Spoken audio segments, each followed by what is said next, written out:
Michel Foucault, in his preface to Deleuze and Guattari's Anti-Oedipus, states that its key question it asks is, how does one keep from being fascist, even, especially, when one believes oneself to be a revolutionary militant? How do we rid our speech and our acts, our hearts and our pleasures of fascism? How do we ferret out the fascism that is ingrained in our behavior?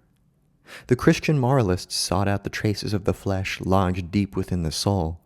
Deleuze and Guattari, for their part, pursue the slightest traces of fascism in the body. And indeed, I believe that this tracing out of fascism is done by James Joyce in Finnegans Wake, in which he seeks to subvert the fascistic authority of the author, of over-determining meaning, of commanding meaning and forcing it upon the reader.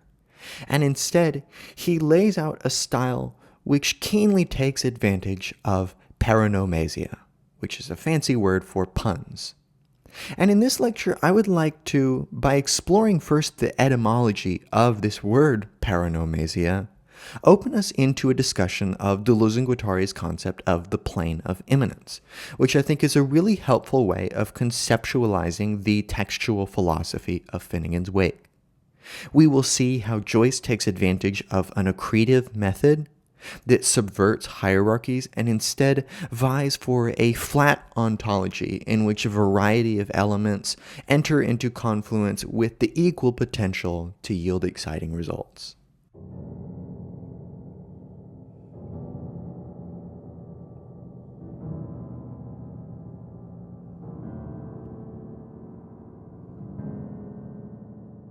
Paronomasia is a play on words, or a pun.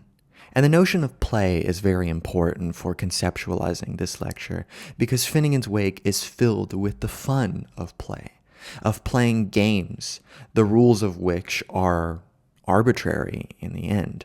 There's no a priori reason for them to be a particular way. They simply make sense to us because they are coherent to the types of entities we are, and they make sense for the types of entities we are. Paronomasia comes from the Greek onoma, meaning a name, then from onomazein, to name, and then from two Greek words, para, meaning beside, and onomasia, meaning naming. As such, paronomasia, or play on words or a pun, is beside naming. And this is a really interesting way of conceptualizing what's going on in Finnegans Wake, because as one sifts through this text, it may seem like a detective novel where the goal is to try to sift through the relevant and irrelevant information to try to find out what is the crime, who is the main character, when does this take place, as if our goal is to churn out discrete points that act as a solution to a problem whose terms are clearly delimited. But in fact, this is not how Finnegans Wake works. Because it so thoroughly questions the kind of questions we bring to a text, we can't use our same methods to ascertain meaning, to find value, and indeed to relate elements to one each other. As such, the etymology of paronomasia shows us that Joyce is trying to effectuate and spread out before us what Deleuze and Guattari will call a plane of immanence, in which there's no hierarchy, or at least no a priori hierarchy, merely an irreducible indeterminacy that undermines textual completion, determinateness, and logicality. Shifting us away from semantic meaning, we move to, for example, the affective capacity of words, the way they sound and feel as they're recited, as they're audiated in the mind's ear. All of this leading to a deeply personal approach to art that eliminates a priori structures and instead gives us a mobile notion of order, which can be expressed in this order in the following quote, which Talia Abu brings up in her Guilt and Finnegans Wake, From Original Sin to the Irredeemable Body.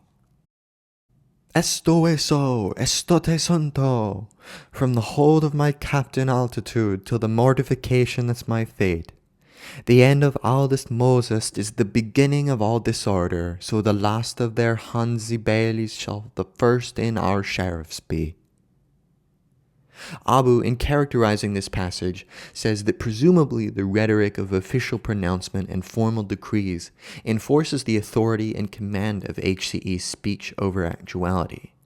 His use of the imperative mood requires the performance of actions that produce a change in the world. However, the textual irony questions HCE's self-conceived superiority.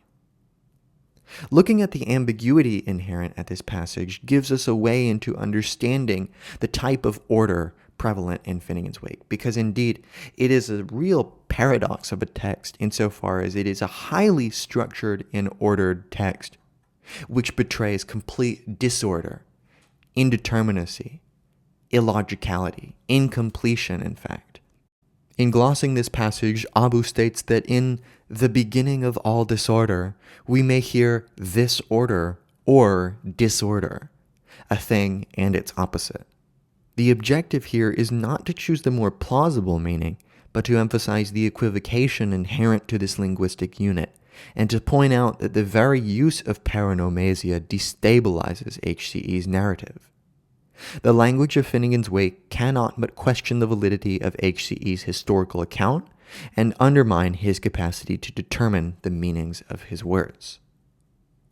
As such, both the characters and the reader, and perhaps the author, are inundated in this deluge of words in which clear determinacy is not promised, nor need it be a precondition to finding meaning or value in the text. Thus, we shift textual strategies from one of clear plot structures, character arcs and developments, and determinate units, to one in which it has acquired accretions of tertiary matter whilst loitering in the past. This text is very helpful for understanding the accretive method, partly because it actually uses the word accretions here. And Tiresias has exactly this sort of paradoxical indeterminacy about it, insofar as it could mean terrific, or it could mean malicious, or it could mean earthly, coming from the French terre or the Latin terra. And the fact that we're loitering in the past signifies that just as loitering has no inherent purpose, it's just a sort of senseless babbling around, walking and chilling in various locations, so too we meander through the text without a clearly given purpose ahead of time, but rather we construct it as we go through the text and interact with the text's self-reflexive understanding of its desire and subsequent inability to make a stable process of meaning making and a stable reason for doing so. As such, I think it's very helpful to use Deleuze and Guattari's concept of the plane of immanence, or the plane of consistency, as it's also called, to understand the textual strategy of Finnegans Wake. In their chapter From 1,000 Plateaus, Becoming Intense, Becoming Animal, Becoming Imperceptible, they speak of the plane of immanence, saying, "This plane has nothing to do with a form or a figure, nor with a design or a function. Its unity has nothing to do with a ground buried deep within things, nor within an end or a project in the mind of God. Instead, it is a plane upon which everything is laid out, and which is like the intersection of all forms, the machine of all functions. Its dimensions, however, increase with those of the multiplicities of individualities it cuts across. In other words, it is responsive to the differences that constantly congeal over it. It is a fixed plane upon which things are distinguished from one another only by speed and slowness. A plane of immanence or univocality opposed to analogy. The one is said with a single meaning of all the multiple. Being expresses in a single meaning all that differs. What we're talking about is not the unity of substance, but the infinity of the modifications that are part of one another on this unique plane of life."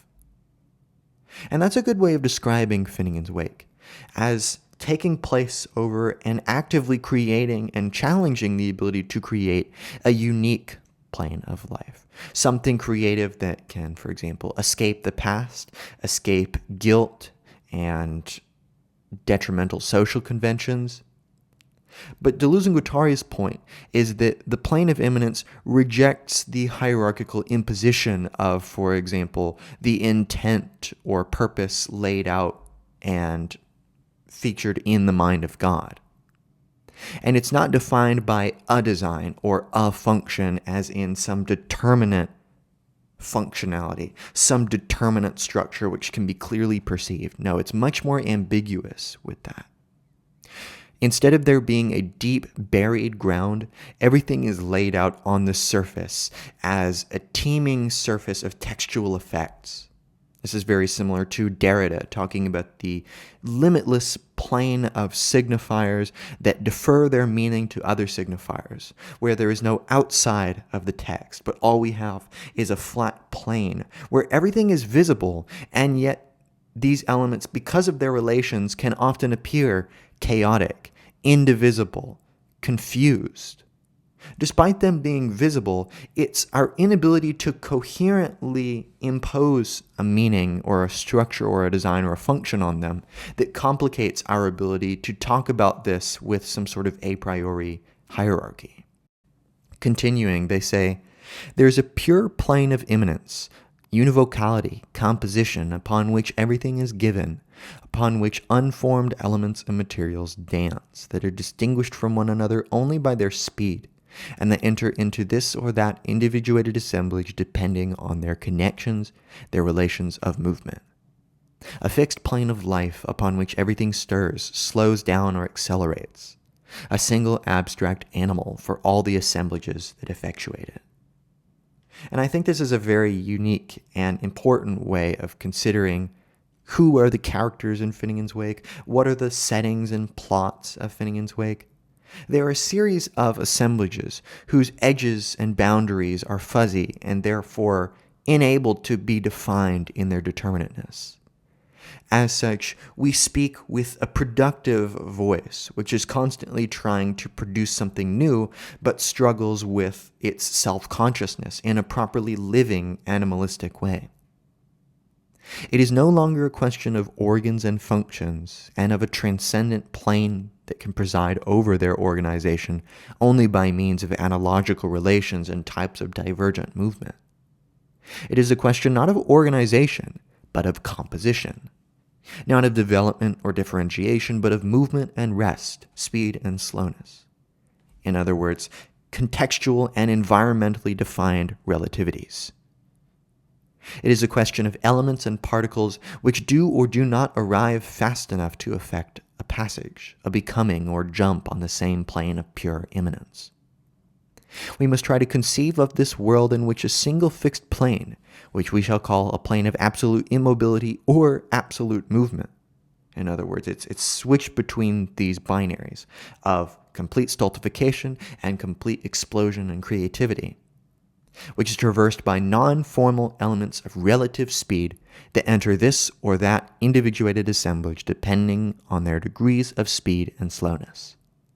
A plane of consistency peopled by anonymous matter, by infinite bits of impalpable matter entering into varying connections. I think this concept of the plane of immanence very effectively helps us understand the accretive method of Finnegans Wake that undermines the determinateness or the power or the authority of hierarchies in determining where does meaning come from.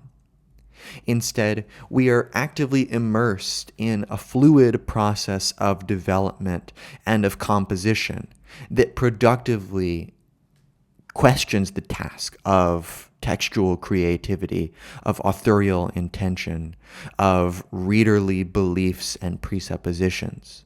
All of this combining on a paronomasiac plane of immanence. That being said, that's it for this lecture. I hope it's been somewhat helpful in discussing and thinking about these ideas. You can check out any of my other lectures I've done on postmodernism, German idealism, gender theory, post-colonial studies, and other classic literature. You can become a channel member for $5 a month if you'd like to gain access to, among other things, a private philosophy Zoom, which you can tailor to your needs. I also have super thanks if you'd just like to donate one time to the channel, because I really appreciate anyone who decides to donate. It really means a lot to me and helps take some pressure off me to help provide videos for you. But no pressure. That's it for this lecture, and I will see you in another one.